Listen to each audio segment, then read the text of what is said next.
Karibu katika Mohamed Talk. Leo tutamzungumzia mfanyabiashara kijana, bilionea, mwekezaji na mwanasiasa mstaafu anayetambulika kama mmoja wa watu wenye ushawishi mkubwa zaidi kiuchumi nchini Tanzania na Afrika, na si mwingine, huyu ni Mohamed Mo Ghulam Abbas Dewji.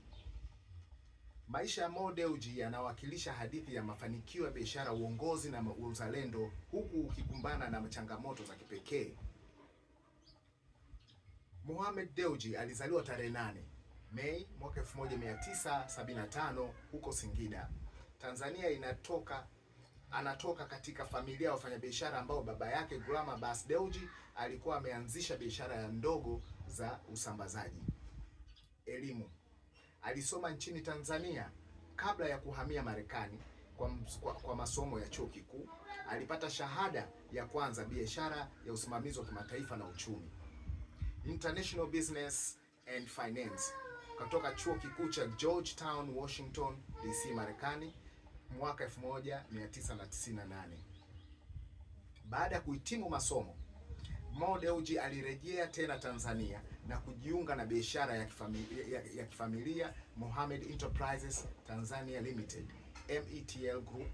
Kujiunga na biashara, alichukua jukumu la kuongeza MTL Group ambayo wakati huo ilikuwa mauzo ya chini ya dola ya Marekani milioni 30. Chini ya uongozi wake, METL ilikuwa kwa kasi ya ajabu kuifanya kuwa kongamano la conglomerate kubwa zaidi ya viwanda na biashara nchini Afrika Mashariki.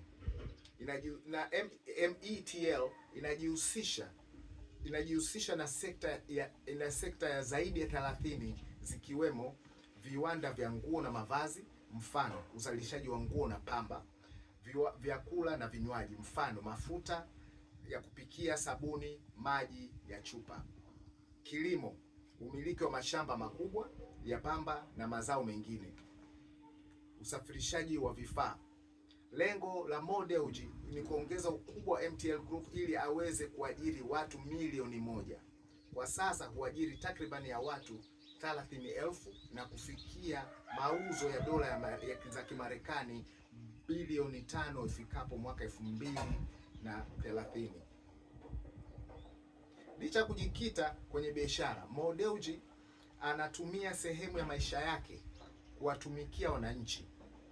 Alichaguliwa kuwa mbunge wa jimbo la Singida mjini kupitia Chama cha Mapinduzi CCM kwa vipindi viwili mfululizo kuanzia mwaka 2005 mpaka mwaka